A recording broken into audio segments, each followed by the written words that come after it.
오늘 말씀은 시편 126편 그리고 127편 말씀 함께 합독하겠습니다.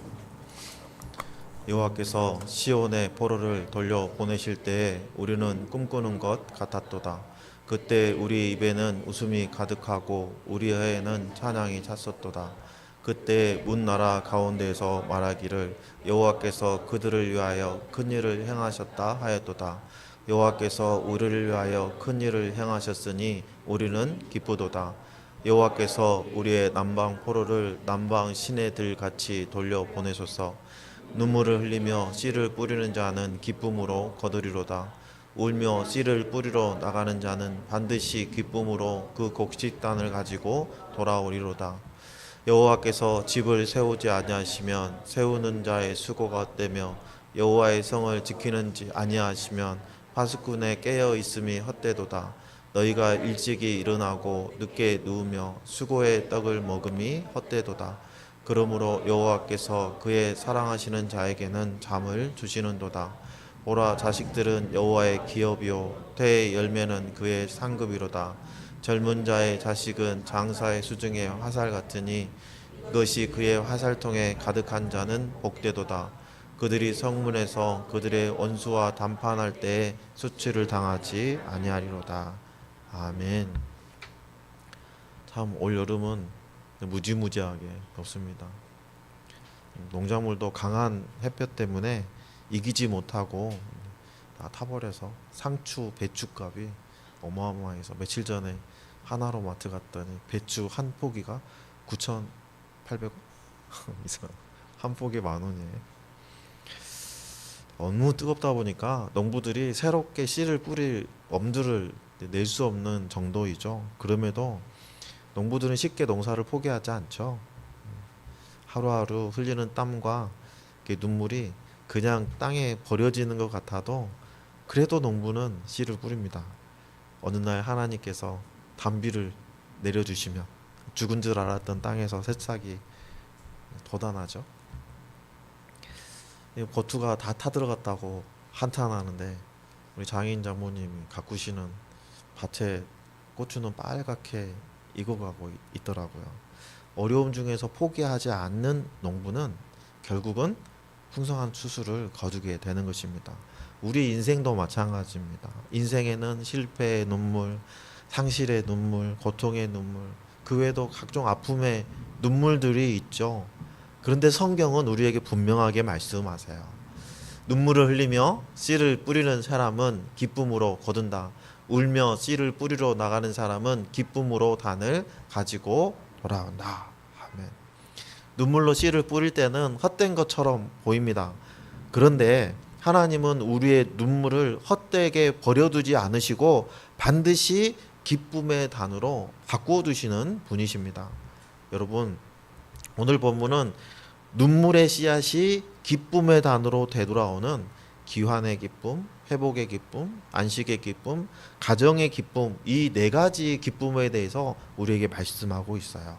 우리가 이 네 가지 기쁨을 함께 살펴보면서 깊이 묵상하는 가운데 우리 삶에도 동일한 은혜가 임하기를 예수님의 이름으로 축복합니다. 오늘 말씀을 통해서 하나님께서 약속하신 첫 번째 기쁨은 기환의 기쁨입니다.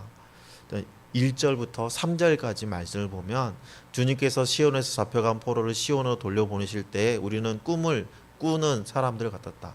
그때 우리의 입은 웃음으로 가득 찼고 우리의 혀는 찬양의 함성으로 가득 찼다.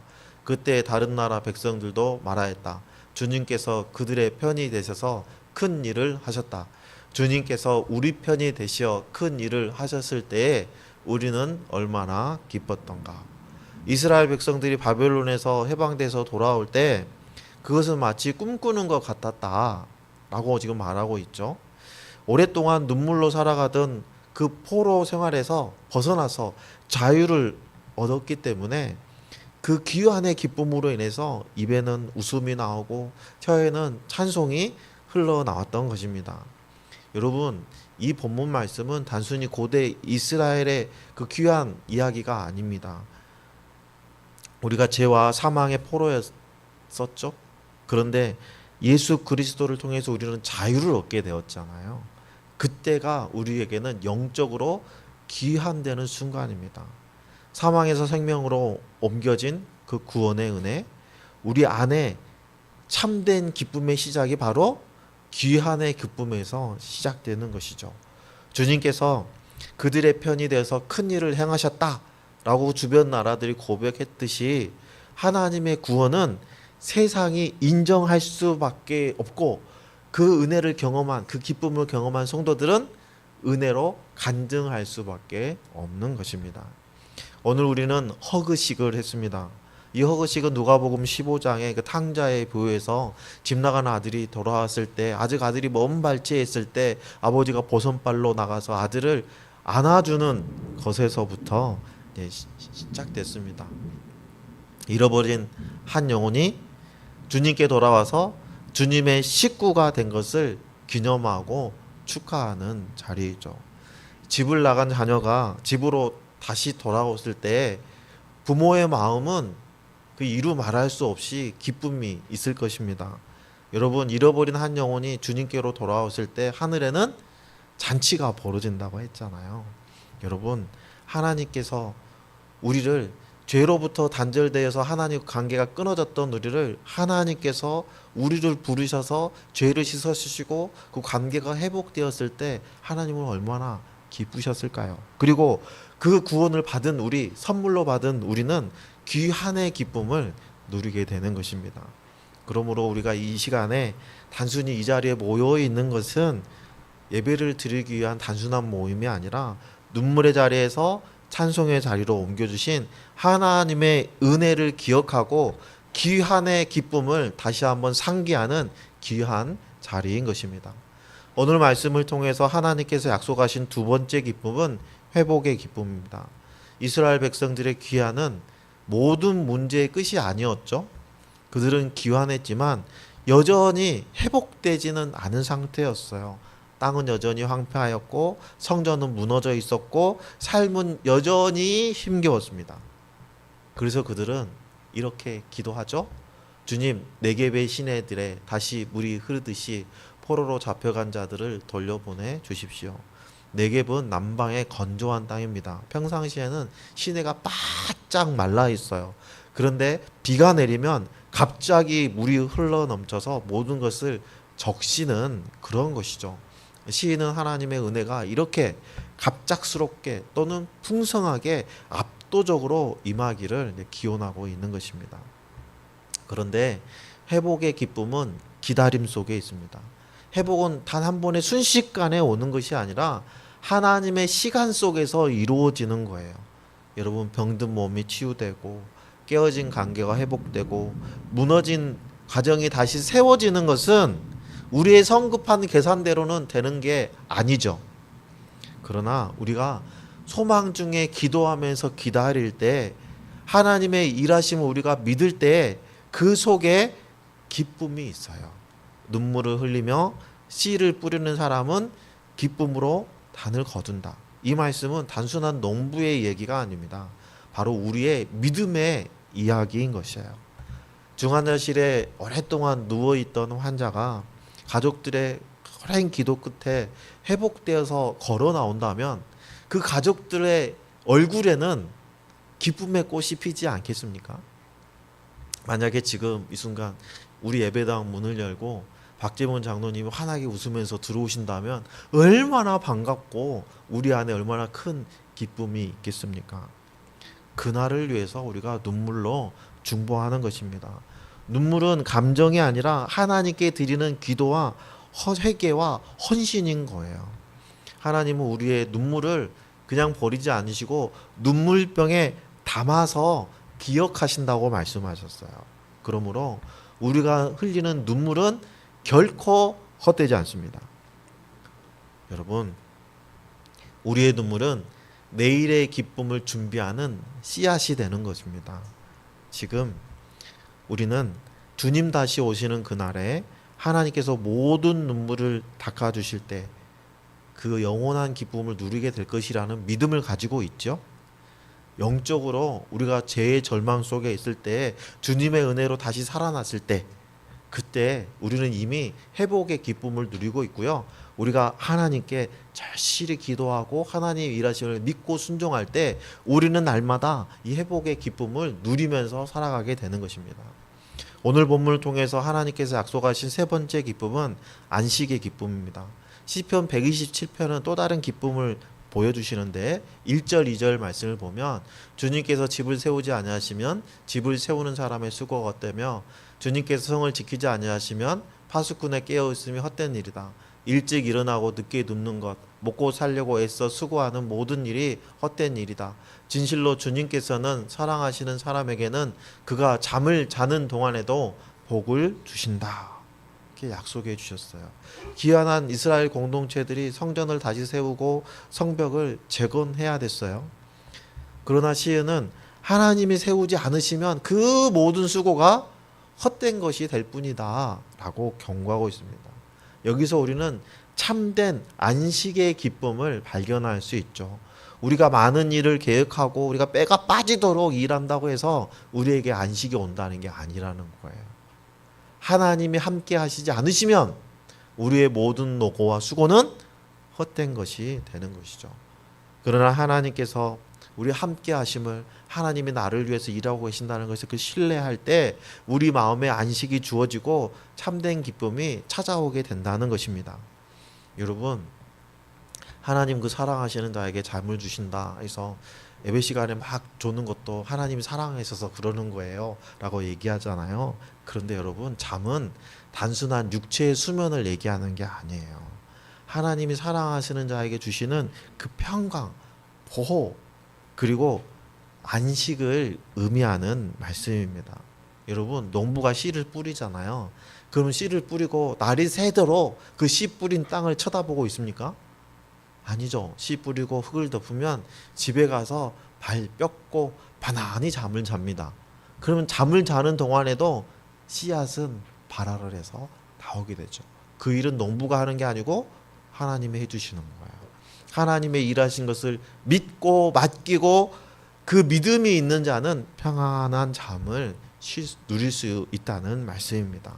여러분, 인생은 인간의 노력으로 세워지는 것이 아니라 하나님께 맡길 때 참된 안식을 누릴 수 있는 거예요.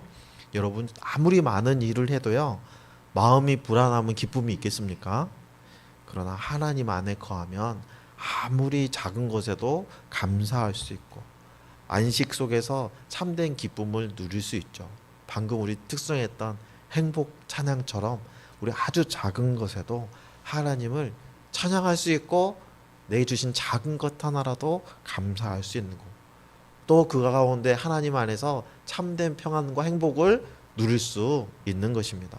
오늘 말씀을 통해서 하나님께서 약속하신 네 번째 기쁨은 가정의 기쁨입니다. 127편 3절에서 5절까지의 말씀을 보면 자식은 주님께서 주신 선물이요 태아 안에 들어있는 열매는 주님이 주신 상급이다.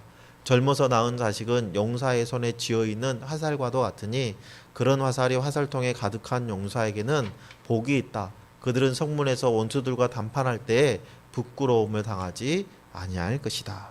하나님은 우리에게 기쁨을 개인적인 기쁨에만 국한하지 않으십니다. 우리의 기쁨이 가정과 세대를 통해 흘러가는 기쁨이 되게 해주시는 거예요. 가정에 허락하신 하나님의 기쁨은 하나님이 선물로 주신 그 자녀를 통해서 누리게 됩니다.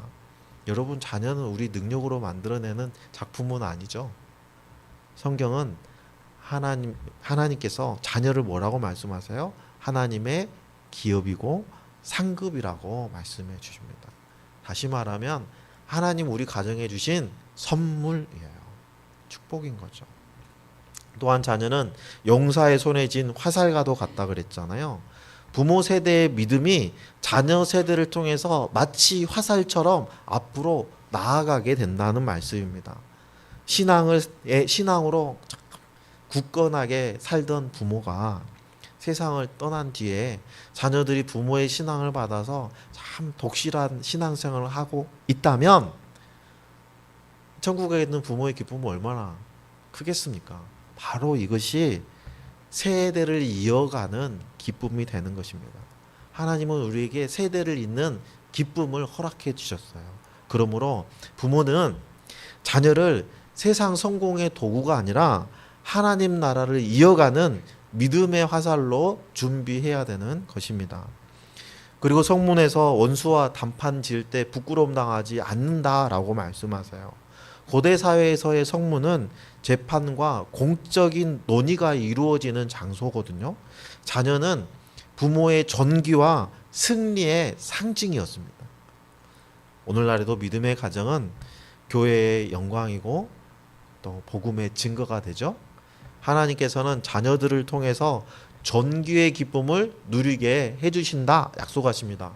그러므로 성도 여러분, 하나님께 주신 이 가정과 하나님께 허락하신 이 자녀는 결코 짐이 아니에요. 때로는 힘들 때도 있어요. 갈등이 있을 때도 있고요. 가정이 내게 큰 짐으로 느껴질 때가 있어요. 하지만 성경은 분명히 말씀하시죠. 자녀는 하나님의 기업이고 상급이고 화살입니다. 그러므로 우리의 가정을 믿음의 눈으로 다시 바라봅시다. 짐이 아니라 기쁨의 선물로, 걱정거리가 아니라 하나님의 기업으로 바라보는 저와 여러분 되시길 축복합니다.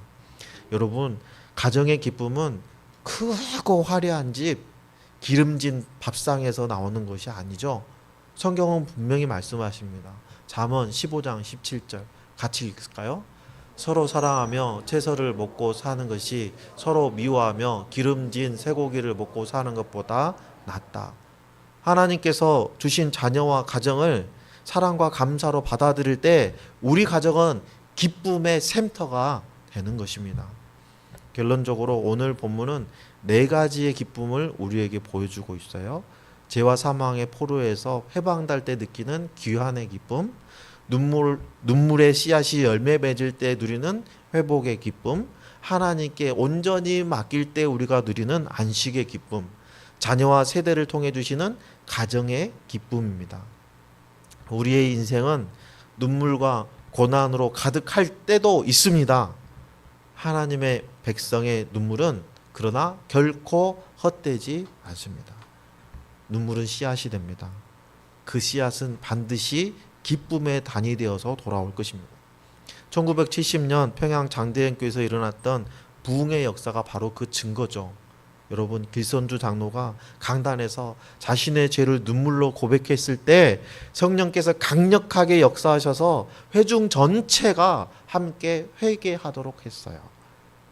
그때 그들이 흘린 그 눈물은 하나님께로 돌아가게 하는 기환의 눈물이 되었고, 무너진 교회를 다시 세우는 회복의 눈물이 되었고, 성령 안에서 누리는 안식의 눈물이 되었고, 가정마다 다시 예배가 살아나는 가정을 살리는 눈물이 되었던 것입니다. 한 사람의 눈물이 씨앗이 되어서 한국교회를 새롭게 하고 민족을 변화시키는 기쁨의 열매를 맺게 한 것처럼 우리도 그러한 복을 누릴 수 있습니다. 사도 바울은 데살로니가 교회에 이렇게 권면했죠. 기록 안 해놨네. 항상 기뻐하십시오. 끊임없이 기도하십시오. 모든 일에 감사하십시오. 이것이 그리스도 예수 안에서 여러분에게 바라시는 하나님의 뜻입니다. 오늘 말씀은 4가지의 기쁨을 말씀하시는데 이 데살로니가 전서의 말씀과 정확하게 맞닿아 있어요. 기환의 기쁨은 구원의 은혜를 기억하며 항상 기뻐하는 삶으로 이어지고요. 회복의 기쁨은 눈물로 씨를 뿌리고 쉬지 않는 기도의 믿음으로 이어집니다.